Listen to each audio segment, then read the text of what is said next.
sedikit, bahkan kalau data yang saya riset terakhir pun masih sangat minim. Nah, ini yang harus menjadi tolak ukur. Ya, Sebenarnya kalau sama membangun bangsa, nggak mungkin IKN dibangun di Singapura kan? Nggak mungkin, iya kan? Nggak mungkin IKN dibangun di Nigeria atau segala macam. Tetap.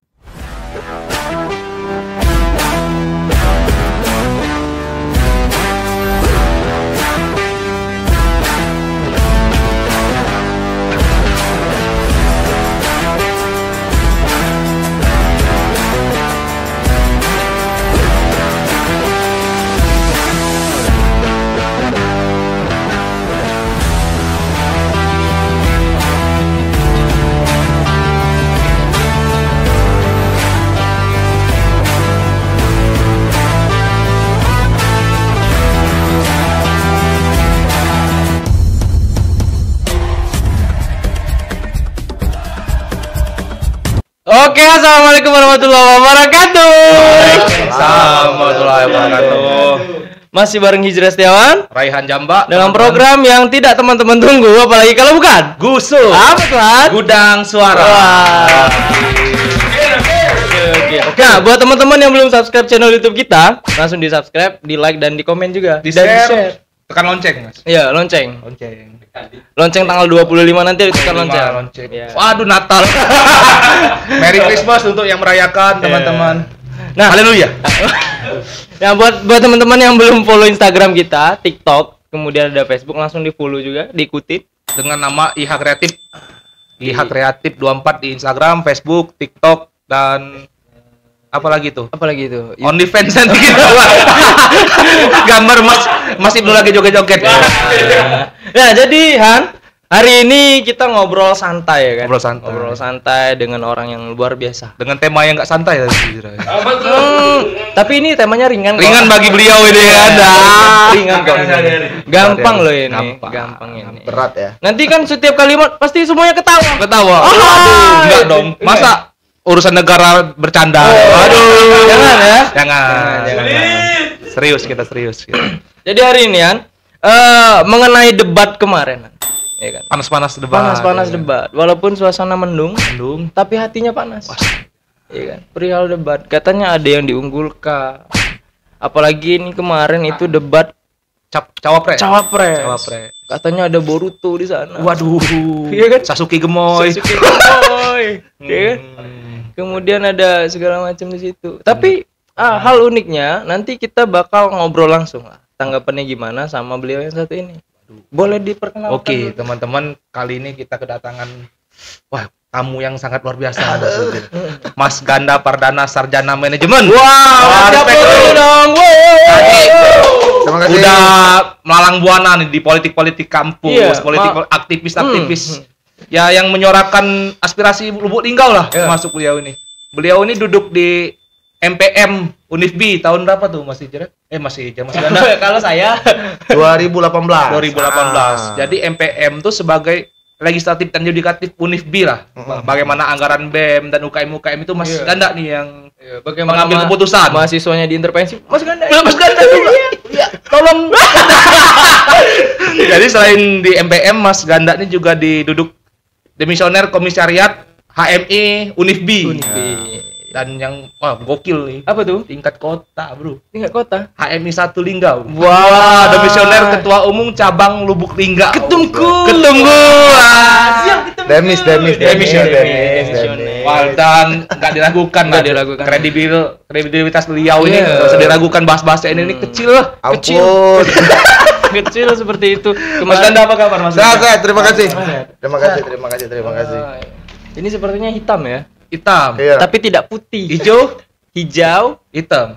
HMI banget. Gitu. Nah, jadi beliau ini kalau disebut dengan organisasi sudah kemana-mana berarti ya. Gitu ya. Katanya sempat satu komunitas juga. Benar, Mas Ganda nih di stand up comedy Linggau. Ya, betul. Komika andalan lah. Di Linggau tuh kalau korporat tuh kalau nggak Mas Ganda nggak mau lah. Gitu. Benar seperti itu. Betul. Jadi pernah satu komunitas lah dengan Rehan ini di dunia komedi dulu. Sebelum bergeser terlalu jauh kan. Udah jauh. Di dunia mahasiswa itu kan. Kalau ini tadi kan sudah Rehan jelasin masalah organisasi segala macam nih. Kita manggilnya bro aja. Bro. Bro, tapi bukan bro yang mawar ya. Wow. Bukan. Menang? Bukan. Jangan dulu ke situ. Kalau tentang organisasi kan, sejak kapan niatnya pengen organisasi tuh kerasa wah basic aku di organisasi loh. Karena melihat prestasinya kan udah di mana-mana. Ketua OSIS juga sempat masih. Ketua OSIS juga dari SMA. Apakah SMA memang juga. dari SMA kah seperti itu atau bagaimana itu? Kalau organisasi sebenarnya dijebak ya. Ya kawan-kawannya sebenarnya. Jadi waktu kalau kita kuliah itu kan ada ospek kan. Ada ospek. Nah, biasanya tuh Lanjut. dengar nggak? Waktu ospek itu masih ada tuh organisasi-organisasi yang ngetem kan, mulai untuk ya promosi lah, rekrutmen anggota baru gitu. Sebenarnya di masa kuliah itu niatnya tidak mau berorganisasi terlalu jauh karena apa ya? Mungkin masih lah sampai sekarang paradigma berpikir kawan-kawan yang baru kuliah itu ya pokoknya harus lulus tepat waktu gitu. Tepat waktu. Dan yang selalu ditampilkan hari ini kawan-kawan organisasi itu ya disclaimer-nya itu yang kuliahnya berantakan, membangkang melawan kampus. Jadi nggak ada tuh niatan awalnya mau nantilah terlalu aktif di organisasi. Nah pas ospek itu banyak tuh kan, mulai dari UKM, internal kampus, sampailah organisasi eksternal. Sempat ditarik beberapa organisasi lah untuk menawarkan ikut di dalam organisasi mereka. Di puncaknya itu saya tuh punya kakak, punya kakak kandung. Beliau ini tidak terlibat di organisasi, tetapi lingkungannya ini adalah kawan-kawan yang berorganisasi. Jadi karena dia ini punya kawan dekat di suatu organisasi, kita sebutlah HMI ini tadi, saya dibujuk lah untuk ikut itu. Ini jujur dengan sangat, saya nggak mau awalnya, nggak mau. Apalagi kalau di organisasi itu ada yang namanya pelatihan ya, pelatihan atau training lah. Kaderisasi. Kaderisasi yang disyaratkan agar ya menjadi kader nih tadi menempuh ini. Nah pada zaman saya itu HM itu 1 minggu bro.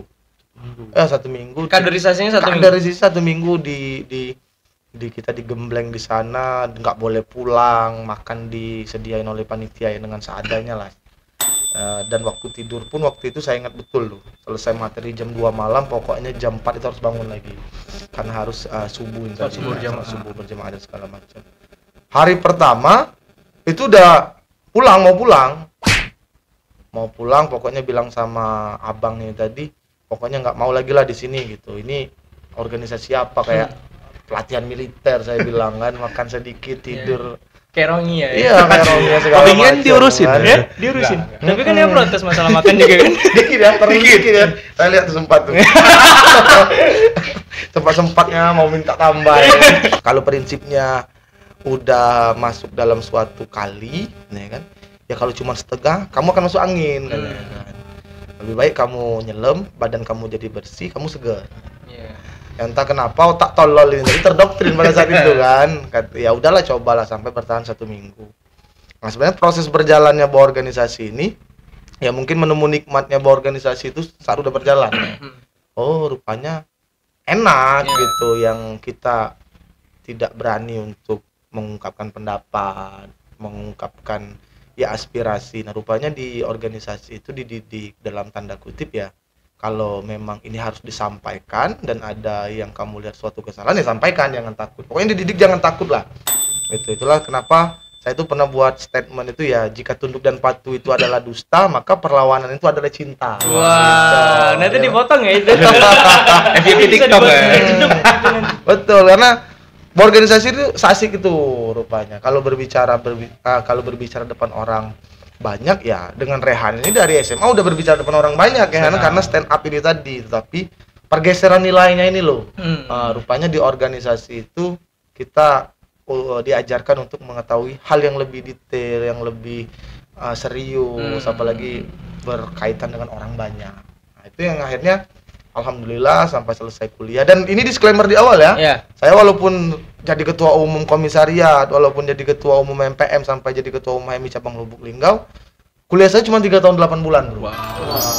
Cum laude. Ya betul, dengan predikat cum laude juga. Cum laude juga. 3 tahun 8 bulan. Karena pada prinsipnya saya selalu doktrin juga dengan adik-adik, menjadi aktivis jangan cerminkan kalian itu berantakan. Karena kalian itu sudah dididik di 2 tempat. Di dalam kampus, di lingkungan dalam kampus, dan di luar kampus kalian dididik di organisasi itu. Jadi sangat meruginya kalian kalau kalian standarnya di bawah mereka. Bener. Iya kan? Bener. Karena dididik di 2 kampus, di 2 tempat kan. Contoh lah, kamu sekolahan. Kamu udah ikut les di salah satu platform les yang mahal. Masa kamu saat dunia pendidikan kamu lebih bodoh gitu kan? Aneh. Bener. Jadi seolah-olah rugilah kamu ikut les tersebut. Nah, gitulah saya doktrin dengan adik-adik organisasi itu. Karena ya outputnya nanti bukan hanya HMI yang harapannya seperti itu. Jadi seluruh organisasi ini kan hari ini jujur susah, Bro, rekrutmen untuk mengembalikan kepercayaan kawan-kawan mahasiswa baru itu untuk berorganisasi. Karena yang ditunjukkan hari ini ya ngapain sih mereka demo, ngapain bakar ban, kuliahnya juga nggak selesai gitu. Ada yang sampai 7 tahun dan segala macam. Ada sampai 13 semester. Nah, gitu. Ada teman saya itu. Ada ya? Siapa? Sebutin namanya. Inisial aja. Raihan 13 semester ya. Nah, Itu berorganisasi tolong. Dan kesempurnaan Itu. cinta ya. Itu sih secara singkat sih. Benar. Sampai akhirnya ya dikasih mandat untuk jadi ketua umum HMI cabang Lubuk Linggau. Respect banget. Jadi contoh juga sebagai kader kan nggak melulu lulus 7 tahun segala macam kan. Ini ada aktivis, aktif yang menyuarakan, aktif di kampus dan cum laude. Bener. Itu bisa membagi waktunya dengan bijak, Mas. Iya. Lebih ketuntutan sih. Tuntutan ya. Kalau itu Kati bayar lagi. Iya, itu.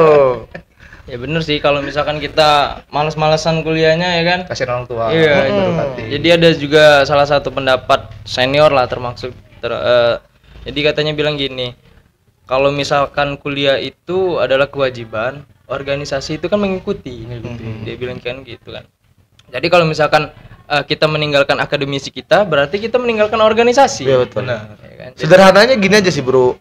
Aku tuh selalu bilang sama teman-teman yang masih aktif kuliah hari ini tuh, perlu diingat kalian bisa berorganisasi itu karena kalian kuliah. Benar. Gitu. Jadi jangan diputar-putar tuh rumus-rumus itu. Bukan kalian itu kuliah karena organisasi gitu. Nah, kalau kalian sudah mengimani kuliah itu karena organisasi, nah inilah bahayanya. Organisasi ini jadi alat nanti. Karena dia merasa, aku ini bisa kuliah karena organisasi, ya cari cuannya di sana, Berarti bisa kita nggak bisa pungkiri lah ini gitu. Organisasi-organisasi ini kan, apalagi di tahun politik ini, mohon maaf ya, organisasi-organisasi besar seperti HMI ataupun organisasi lain pasti menjadi objek utama untuk diajak bergabung di dalam politik itu. Nah, biasanya dalam organisasi itu ada konstitusinya sendiri, mereka tidak boleh terlibat. Tetapi kan orang yang hari ini punya kepentingan politik itu ya menganggap ini punya massa di dalamnya gitu, punya kader yang bisa digunakan atau dimanfaatkan. Nah, inilah perlu pendidikan yang lebih lagi untuk kader-kader organisasi hari ini. Jangan sampai ideologi ataupun azas dalam organisasi itu mampu diperjualbelikan. Udah hilang marwah. Gitu. Sangat disayangkan kan akhirnya. Apa namanya? Dukung Kanda dong, ya gitu. Kanda yang duduk di HMI Ria kemarin kan ngikut kompetisi ini. Udahlah gitu kan. Udahlah Mas itu. Jadi Mas Ganda nih masih dong mengikutin apa namanya isu-isu politik yang ada terutama di nasional yang baru-baru ini, debat capres cawapres ya kemarin. Tuh menurut Mas Ganda sendiri apa acara yang dilakukan KPU ini udah bener dan bagus nggak tanggapan seperti itu? Kalau berbicara benar ataupun sudah bagus atau tidak, ya kita harus apresiasi lah ya gitu. Walaupun memang sejak seharusnya memang di saat adanya pemilu ini harus diadakan, ya sudah menjadi program kewajiban ya kan yang harus dilaksanakan oleh KPU. Nah, apakah ini sudah berjalan dengan baik? Saya rasa sudah cukup baik karena ya kita bisa melihat akhirnya kan, bisa melihat bagaimana kapasitas dari calon RI 1 hari ini, bagaimana gagasannya, bagaimana idenya ke depan yang dia jelaskan secara detail terhadap masyarakat. Nah, memang KPU sebagai lembaga negara yang hari ini diberikan amanah sebagai penyelenggara tersebut, ya seharusnya melaksanakan itu, dan itu sudah baik. Dan yang perlu digarisbawahi lagi, ini kan tidak sekali kan, sifat kontinu, bisa berkali-kali kan, bertema dengan tergantung dengan tema yang diangkat oleh KPU itu sendiri. Kalau dari temanya sendiri nih, menurut Bro Ganda sendiri, apakah ini sudah sesuaikah untuk debat pertama ini dengan tema-tema seperti itu, ataukah apa ya bilangnya, ini belum cocok sih, seharusnya ada tema yang lain yang harus diangkat? Kalau sebenarnya tema, kalau saya lihat tergantung dari urgensi yang hari ini dihadapi oleh bangsa ini ya sebenarnya. Dan saya yakin KPU pasti melihat itu.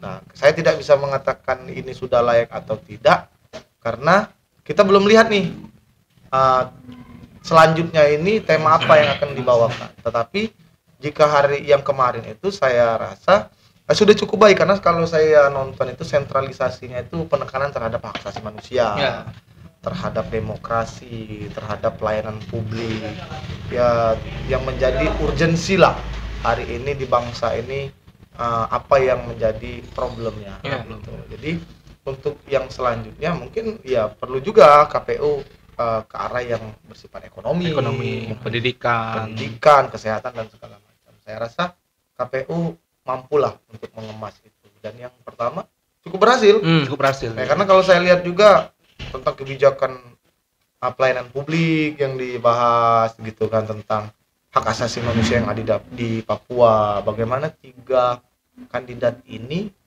memiliki perspektif untuk hal itu gitu. Nah, kalau kita lihat kan sebenarnya 3 orang ini dengan background yang berbeda-beda, maka sudah sangat pasti kita akan menemukan 3 pendapat yang berbeda. Kalaupun ada kesamaan, ya mungkin tidak semuanya sama gitu. Dengan yang 01 dengan backgroundnya akademisi, dosen dan segala macam, 02 militer, 03 ini tadi memang sempat di politik yang sudah purna ya, udah mengikuti birokrasi, legislatif udah pernah, di eksekutif udah pernah. Nah, tinggal kita yang menilai hari ini yang mereka sampaikan itu sudah sesuai dengan urgensinya belum gitu. Tapi apakah itu jadi penilaian tuh gini, apa ya bilangnya ya, kalau misalkan kita tanya tentang apakah setiap calon itu mereka mempunyai tujuan yang sama kah terkait dengan jawaban yang berbeda, atau bagaimana tuh bro? Kalau saya lihat sebenarnya tujuannya itu sama gitu, karena ya kita negaranya sama kan, Indonesia. Tentu urgensi di negara kita ini hari ini tidak mungkin berbeda. Nggak mungkin lah ya kan, 1 nih tinggal di mana, 2 tinggal di mana, 3 tinggal di mana, tetap di Indonesia. Nah, berhubung ini presiden yang secara hierarki otoritasnya tertinggi, maka dia harus melihat secara keseluruhan. Nah, gitu. Nah, kalau secara tujuan ya sama, mereka pasti memikirkan secara ekonominya bagaimana, secara pendidikannya bagaimana, secara geopolitiknya bagaimana, secara lingkungannya bagaimana. Nah, tinggal yang kita lihat ini yang ingin didahulukan apa dulu. Gitu. Contoh perdebatan yang sampai di semalam pun masih dibahas kan, tentang debat cawapres masalah IKN. Ya, ada kandidat yang mengatakan ini perlu dilanjutkan. Ada yang tidak setuju karena ini bukan prioritas. Sebenarnya tujuannya sama untuk membangun bangsa ini, tetapi dengan diprioritaskan yang mana terlebih dahulu. Gitu, apakah IKN ini perlu kita prioritaskan secara terlebih dahulu? Penyetaraan pembangunan, ataukah hal yang lain yang perlu kita perbaiki, karena APBN-nya luar biasa kan dari IKN ini, dan investor yang masuk pun hanya sedikit, bahkan kalau data yang saya riset terakhir pun masih sangat minim. Nah, ini yang harus menjadi tolak ukur. Sebenarnya kalau sama membangun bangsa, nggak mungkin IKN dibangun di Singapura kan, nggak mungkin, ya kan, nggak mungkin IKN dibangun di Nigeria atau segala macam, tetap di Indonesia. Maka ya efeknya tetap untuk bangsa ini, tetapi cara pandangnya saja dari 3 pemimpin ini melihat ini yang lebih urgent yang mana. Atau 40 kota yang setara dengan Jakarta. Selempet. Waduh. Jadi Mas Ganda kan udah nonton nih debat cawapres yang ditayangin KPU. Ada nggak statement-statement dari paslon 1, 2, 3 nih yang menarik nih, yang ini nih kayaknya bagus, yang ini menarik ini gitu. Jadi Sebenarnya kalau berbicara bagus, saya harus akui mereka memiliki tujuan yang bagus semua. Nah, mulai dari apa yang mereka gagas secara visi misi itu semuanya demi kebaikan bangsa ini yang kita lihat. Tetapi tinggal kita merasakan. Kita hari ini kan, kalau saya itu punya prinsip, negara demokrasi itu akan berhasil mengeluarkan pemimpin yang berkualitas. Tolak ukurnya bukan hanya di kandidat dan penyelenggara, tetapi tolak ukur yang paling penting adalah di kita nih, di konstituen. Nah, kita hari ini selaku konstituen politik hari ini melihat apa nih yang paling penting hari ini yang seharusnya dibenahi. Pendidikan kah, ekonomi kah, kesehatan kah, ataukah lapangan pekerjaan kah? Nah, kita yang merasakan. Nah, harapannya apa yang kita nilai secara objektif ini, inilah yang mampu kita lihat ada nggak nih yang dibawakan oleh 3 kandidat ini. Gitu. Kalau kita rasa ada, ya itulah penilaian kita. Mau kita pilih atau tidak. Tetapi kalau pertanyaan dari Mas Rehan tadi, Anda nggak yang menarik, semuanya ada ketertarikan yang saya lihat. Mereka ini hari ini contoh lah, ya kan. Ini disclaimer ya, saya ini bukan tim ses manapun hari ini. Saya bukan tim ses. Iya, boleh dicek, saya belum tergabung dengan tim ses manapun. Saya hanya memberikan pilihan saya sendiri gitu, tidak untuk mengajak teman-teman yang lain. Gitu. Salah satu kandidat itu yang pernah mengatakan ingin menciptakan tatanan yang meritokrasi. Gitu. Nah, saya tertarik nih. Meritokrasi ini sangat penting sebenarnya dalam segala segmen, baik dari pemerintahan, swasta, dan pendidikan. Karena skill hari ini, kompetensi yang dimiliki oleh masyarakat, seringkali itu digeser dengan orang dalam, bro. Gitu kan. Seringkali digeser dengan relasi. Seringkali digeser dengan kenalan-kenalannya tadi. Nah, sistem meritokrasi inilah yang saya harap memang dijalankan. Karena salah satu kandidat menyampaikan itu, kalau memang itu akan dijalankan, yang mengisi posisi sentral pemerintahan, BUMN, sudah itu yang mendapatkan akses pendidikan di kampus-kampus yang besar ini tadi, sudah itu yang mendapatkan pekerjaan ini tadi, itu memang diisi oleh orang-orang yang berkompeten di bidangnya gitu, sehingga kita itu memang akan menemukan adagium ya orang yang berkompeten layak untuk mendapatkan tempat yang baik, bukan karena waknya ini, nah ini, pamannya Itu nomor berapa ya? Saya nggak tahu ya. Apa yang menarik yang sampai hari ini mampu menghegemoni saya itu ataupun mendistract saya dengan sistem meritokrasi ini. Kalau pendidikan, kesehatan, segala macam ini sudah beberapa dekade yang lalu kita sudah PR lah gitu. Ada yang menarik nih, bro. Terkait tentang katanya ada yang makan siang gratis itu, ya kan? Itu gimana ya bilangnya ya? Kalau makan siang gratis, ya kan? Kayak jadi ada bahan pertimbangan yang lain sih. Jadi pengen merokok, bahas itu. Iya kan? Rokok dong. Founder. Jadi gimana dengan program kerja termasuk gitu ya? Dengan program kerja yang seperti itu, makan siang gratis, regulasinya seperti apa sih? Ya kan, kita kan mau bertanya, ya kan? Kita kan bertanya. Inilah obrolan anak-anak muda ini, ya kan? Ini kan nggak paham nih. Iya, nggak paham.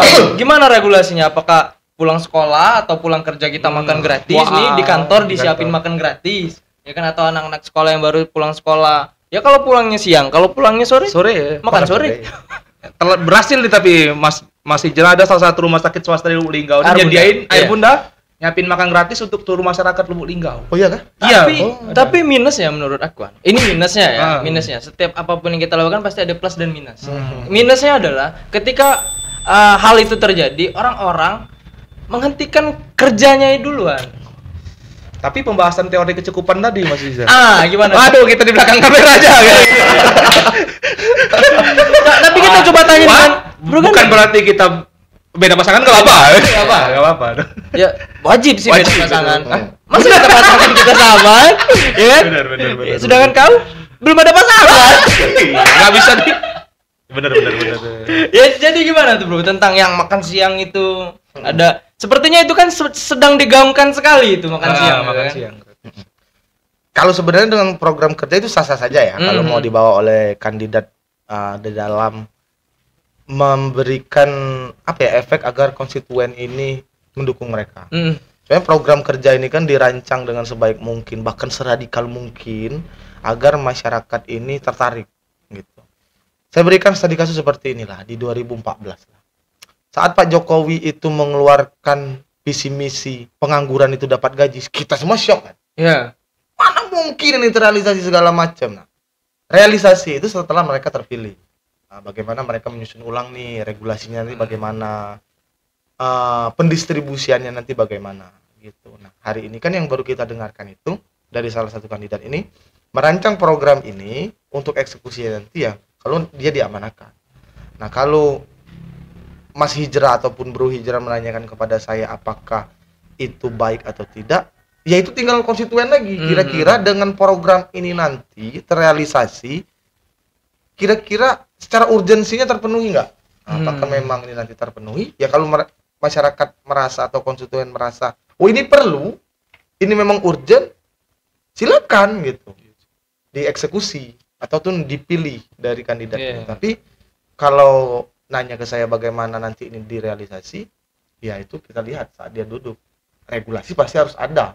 Karena negara hukum, setiap kebijakan ataupun tindakan yang dilakukan harus ada payung hukum nih. Gitu. Baik dari undang-undangnya, perdanya nanti bagaimana, segalanya bagaimana, ataukah dia mau mengeluarkan peraturan presidennya secara otoritasnya sebagai presiden ya. Gitu. Tapi kalau terkejut, ya kita pasti terkejut dari 2014. Gitu. Karena banyak program kerja yang akan sulit kita terima saat mereka menyampaikan, tetapi saat mereka menjalankannya nanti yang kita lihat. Ini berhasil atau tidak. Saya juga kalau berarti terkejut. Makan siang gratis segala macam gitu. Tapi ya itu sah-sah saja sih gitu.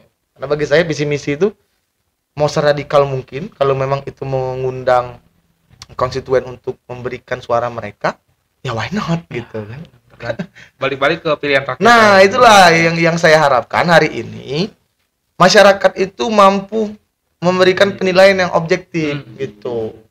Yang memang oh ini bagus nih, memang perlu. Karena tidak bisa dipungkiri konstituen kita hari ini itu like dan dislike memilih ini, antara suka dan tidak suka. Bukan dalam artian oh ini objektivitasnya tadi. Oh ini memang relevan nih kalau ingin dibawakan hari ini di bangsa ini. Ini memang penting nih, ini memang dibutuhkan. Ini sekedar kayak ini nyebelin. Ini contoh lah kayak gini. Ya kayak ginilah yang saya sering temui lah. Misalkan kamu pendukung 01 nih ya.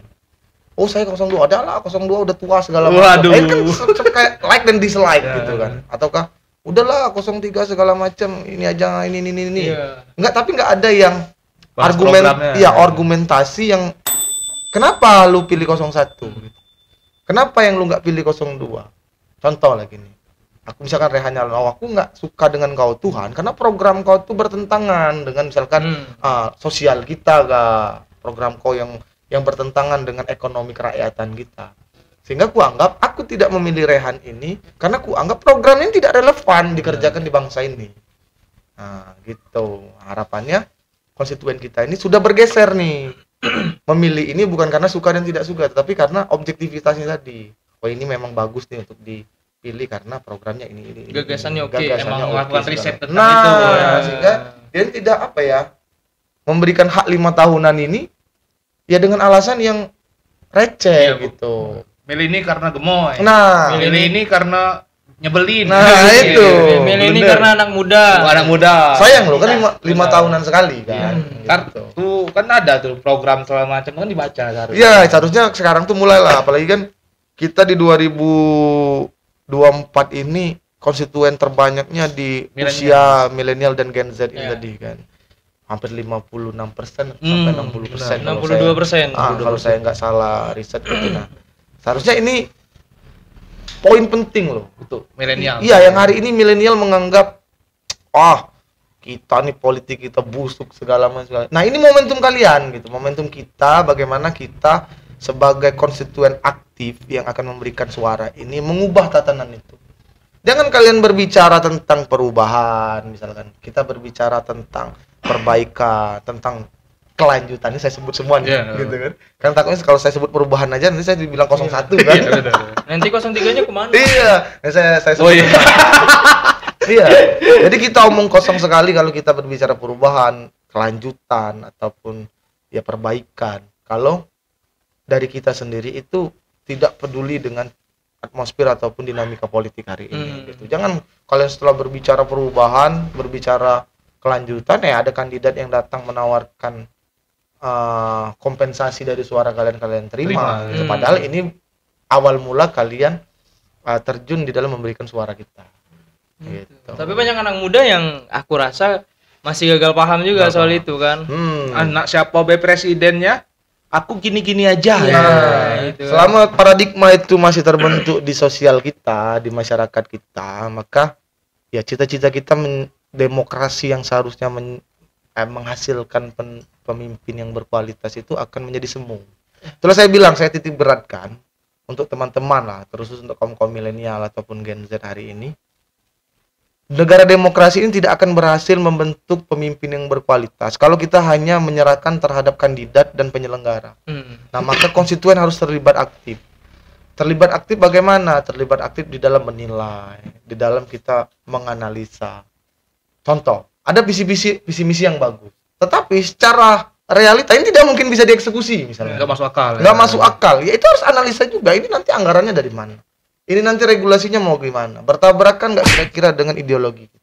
Nah itu juga harus sejauh itu. Nah saya rasa kalau setiap teman-teman milenial dan Gen Z sudah sejauh itu, saya yakin loh pemimpin yang berkualitas itu akan hadir. Harus lebih kritis lagi berarti. Gitu.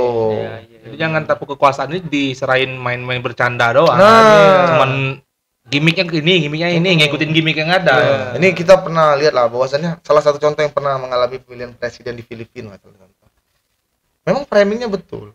Framingnya waktu itu A dan B ini yang salah satu kandidat ini memframing ya politik itu santai, membawa politik itu riang gembira, membawa politik itu hal yang lelucon belaka.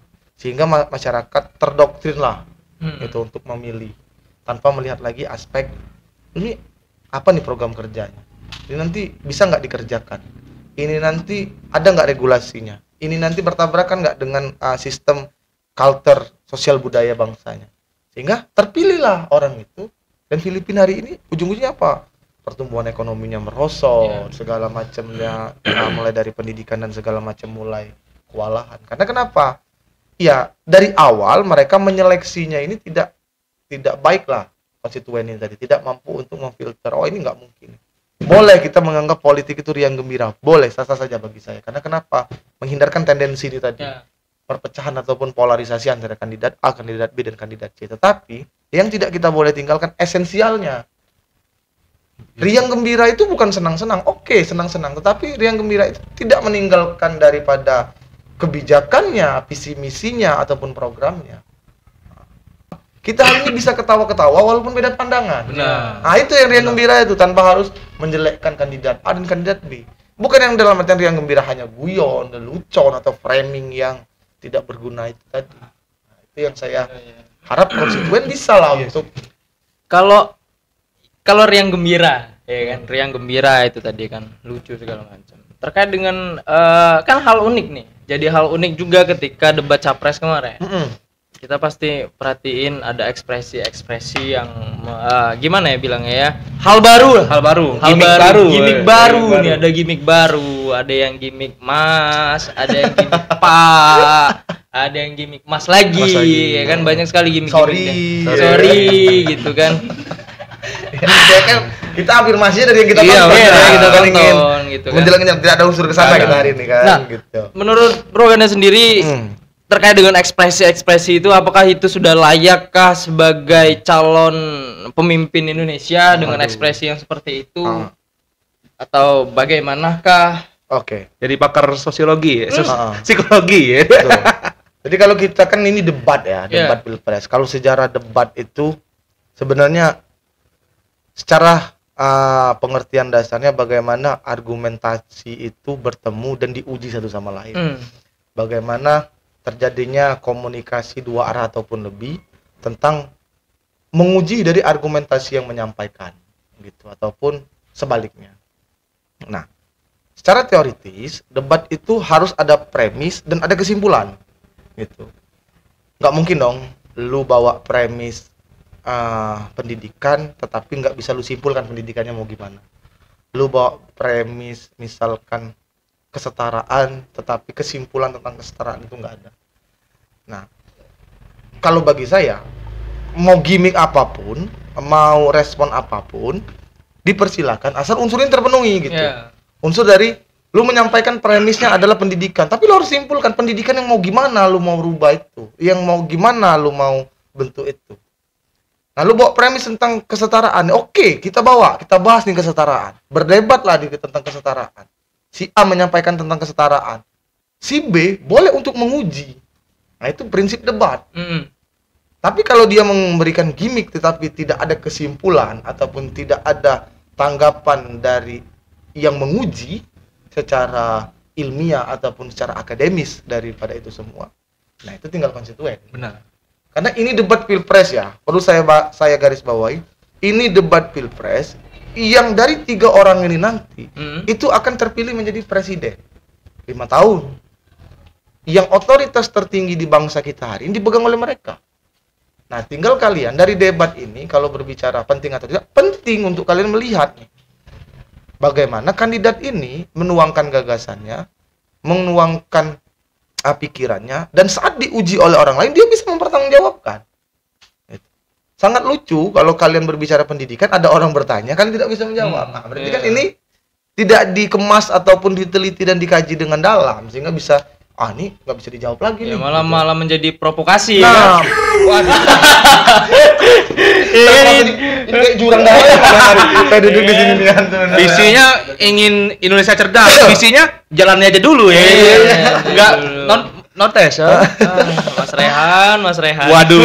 Jadi kalau Bro Hijrah nanya dengan saya tadi, wajar atau enggak boleh saja, Bro. Tapi ya itulah prinsip debat itu, ada premis dan kesimpulan, dan debat itu bagaimana argumentasi ini dipertanyakan, diulik sehingga terdapatlah suatu hal yang memang ini tidak bisa dipertanyakan lagi.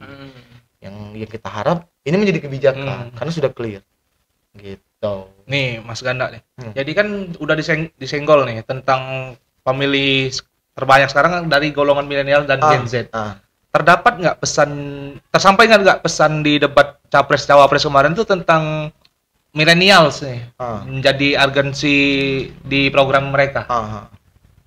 Kalau berbicara tersampaikan, seharusnya kaum milenial, terlepas itu tidak tersampaikan atau tidak, jangan sampai menunggu. Memang kalau kata orang-orang tuh suatu hal yang baik itu selain daripada diusahakan, ya maka kita harus kalau memang paksa dijemput gitu. Jadi tentang dari debat ini, kalian kita jangan menunggu, ini program untuk kami nanti apa gitu. Misalkan nih Gen Z dan milenial ini umurnya dari umur 17 tahun yang pemilih pemula sampai ke umur 35 sampai 38 tahun ya kalau kita range dengan umur segitu. Nah, kalian berharap nih di debat ini mereka menyampaikan visi misi atau program, ini nggak ada nih yang menyentuh kerana kita. Nah, jangan di sana. Kalian lihat pendidikan ini gimana gitu. Kemiskinan di negara kita ini gimana? Pertumbuhan ekonomi kita ini bagaimana? Kita nggak dipikirkan segala macam. Itu yang dipikirkan itu tentang kita semua. Bagaimana pengangguran hari ini terus meninggi? Bagaimana lulusan dari sarjana hari ini tidak mampu diserap dengan jumlah lapangan pekerjaan yang tidak tersedia. Nah, ini yang harus kita pikirkan gitu. Jadi kalau saya bicara tersampaikan atau tidak, ya sebelum dia tersampaikan kalian harus lebih dulu untuk menjemput itu. Gitu untuk kawan-kawan milenial dan Gen Z lah terusnya. Oke, balik ke ini berarti ya, balik ke tentang apa yang harus dikaji. Nah, tentang ada nggak pesan buat milenial ini terkait debat capres yang ada tuh, harus kalian nih milenial ini harus gini. Ya kalau pesannya tetap yang pertama, jangan melihat debat ini secara subjektif. Contoh, saya sangat menghargai teman-teman milenial yang mungkin dari sekarang pun sudah ada pilihannya mau kemana. Tapi menonton debat ini harus kita menonton dari 3 sudut pandang yang ada gitu. Sehingga jangan saya mendukung ini tapi saya di saat dia misalnya saya mendukung 01 nih. Sehingga saya menganggap 02 ini salah gitu. Saya menganggap 03 ini salah. Nah, bagi saya itu subjektif gitu. Kalian tidak mau melihat ini dari 3 sudut pandang yang berbeda. Sebaliknya 02 saya udah pilih 02, saya anggap apapun yang disampaikan oleh 01 salah. 03 salah, tidak benar. Nah, itu subjektif. Jadi terlepas kita sudah ada pilihan, terlepas kita sudah ada yang ingin kita amanahkan suara kita ini, kita harus tetap secara objektif melihat nih. Kalau memang kalian merasa dari pilihan kalian ini kalian harus berubah, ya berubah, nggak masalah bro. Gitu. Karena kenapa? Kalian sudah menilai dengan objektif. Yang kalian lihat, rupanya ya di 01 seperti ini. Kalau kalian sudah memilih 02 atau dari 01 kalian sudah ingin berpindah ke 02.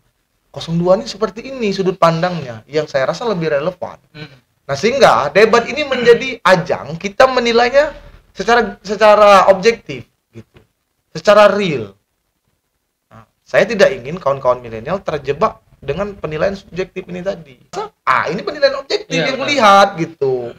Rupanya 01 ini tidak seperti itu. Ada di 02 ataupun di 03 ataupun sebaliknya. Sehingga kalian merasa, aku sudah memberikan suara aku dengan benar gitu. Tanpa ada ketidaksukaan, tanpa ada keterpaksaan, tetapi karena diriku sudah melihat dari proses yang dilalui ini, sudah nilai dengan mata. Gitu. Udah lega lah kalian memberikan satu suara kalian ini.